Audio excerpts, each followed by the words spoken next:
Have you ever made a mistake in your garden? I have too. I've made a lot of them. And today I'm going to tell you about some of my mistakes along with a friend, and we're going to try to help you not have to go through that. Stay tuned.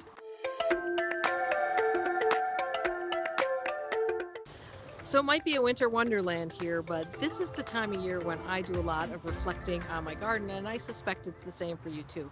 We all need this downtime to sort of figure out where we went right, where we went wrong, and that's where today's video comes in. So Alexandra from the Middle Sized Garden over in England and I are working on this together, and over here on my channel we're both going to be sharing some of our top 5 garden mistakes. And over on Alexandra's channel, we'll be talking about the top 5 tips that you really should do in your gardens. So you know, when I make these videos, I always like to speak from a point of experience. And boy, is that easy to do when it comes to mistakes, because I've made a lot of them over the years. So my first mistake that you should avoid is buying in ones. Now, I know how this happens. You go to the nursery, you probably don't have a list, you're just browsing around, you see a cool plant, and you pick it up. But you're not really sure if it's gonna really be that great in your garden, or you look at the price tag and you go, oof, that's a lot of money, so you pick up one. And you do that enough times, and now you've got a garden that's a mishmash of one plant here and one plant there. And that doesn't necessarily make for a very cohesive garden design. Here's a better way to manage that situation. Do some research before you go to the nursery about what you're looking for, what will work in your garden. And then when you go shopping, you can buy many of them. And when I say many, I'm saying at least 3, but often you might be looking at more like 7 or 9.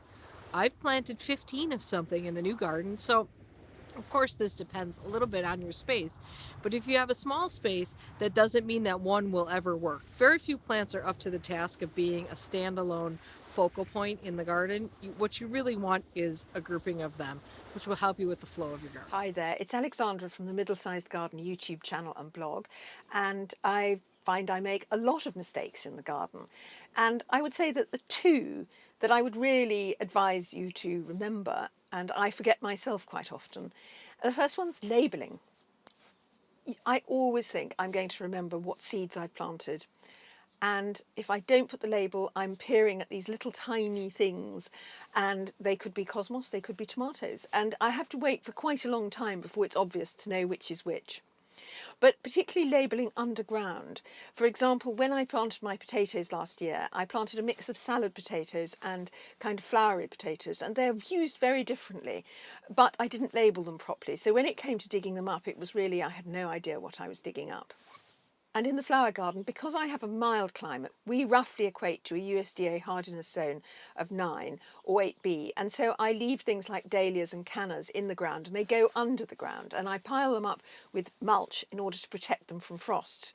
But if I don't put some kind of stick or even a garden ornament there to show that it's there, then the next thing I find is I'm sticking my spade down in and breaking up a canna or a dahlia.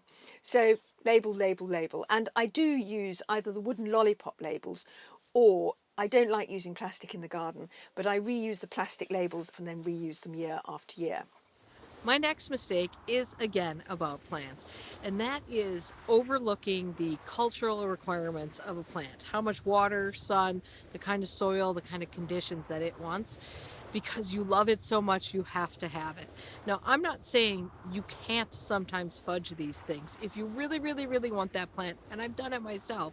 But I think you need to recognize that when they tell you what a plant likes on the tag, or when you research that plant, what you're reading about is how it's going to thrive, the conditions it needs to thrive. So I think if you're going to give it anything but those conditions, you need to recognize there's a trade-off, and you're probably not going to get it to perform as well as it would if you were giving it those exact conditions that it wants. And I think there's 2 that are most important here. One is soil condition. Now, you can adjust the acidity of a soil, so if you have a really acid-loving plant, that's something you can correct for to a certain extent. But soil composition is going to be an issue. If you have a plant that wants really well-draining soil, it's probably never going to be happy in a clay soil. So you're going to need to either figure out a way to change that soil over time, or just find a plant that likes those conditions and you don't have to work so hard. And the second one is sun. Outside, you can't give a plant more sun than what you can give it. So don't think that you're going to buy a sun-loving plant and stick it in part or full shade and have it perform well. It might live, but it's probably not going to do what you really want it to do. And that's why you love the plant. So the good news is that there's so many plants out there. So just find something that has that same feel that you like that will grow for you. And then the second thing I would say is that there's always, even if you do most of your garden yourself, there's always times when you need to call in an expert. And we certainly get experts in for hedges, for cutting back hedges, for cutting topiary, and obviously any tree work. And it is really important to know what you want and to communicate it really clearly to the expert, because they can't necessarily see what's in your mind. And the worst example we had of this is when we had a pergola which was covered in climbers. It was completely swamped by one particular climber, a Kiftsgate rose.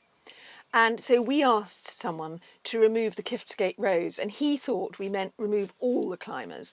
And we were left with a completely bare pergola, by which time we saw that the climbers had been keeping the pergola up because the pergola was rotten. So we lost the entire pergola. So it's definitely worth absolutely thinking through what you want, listening to the expert, because sometimes something that we want actually isn't realistic and they can tell us. So it's really worth listening to them, but also being clear that you do both know what it is you want them to do. And then my last mistake is planting your garden and designing your garden all around flowers. Especially when you're thinking about perennials, keep in mind flowering periods are short. So you need to have something else going on there. So you want to factor in texture for sure, because when there's literally nothing else going on in your garden other than just green leaves, if you've got good texture contrast, you're going to have a beautiful garden. Same goes with, that's kind of goes along with foliage. So keep in mind things like fall color and foliage shape, foliage size, foliage color itself. You can have a beautiful garden that never has a flower growing in it. And then you also want to consider height, and that's really important just to kind of create a cohesive garden design. You don't want all your plants to be the same height. You want some variation there. And that's not to say that you always need the tall plants in the back. Sometimes bringing a tall plant that's a little bit see-through more towards the front adds a really dynamic look to a garden and really makes it interesting. And I love those plants that are kind of see-through, and they just obscure what's beyond it just a little bit, so you want to dig deeper into that garden and look a little further. So while flowers are pretty, and I would never discount them or want a garden without them, just remember there's a lot more to garden design and plants than just worrying about the flowers. Okay, so I hope by sharing some of these mistakes with you, you will not have to learn these lessons for yourself, although sometimes I know that's how it goes in gardening. Make sure you head over to Alexandra's channel and check out where I'm sharing some of my best tips for a great garden over there, as well as she's sharing some of hers over there as well. So we will see you over there. If you're new here from Alexandra's channel and you like what you see, like and subscribe and hit the notification bell so you can catch more of my videos, because sometime this snow will be gone and we'll be back to doing some gardening again. All right, have a great day in your garden. We'll see you soon.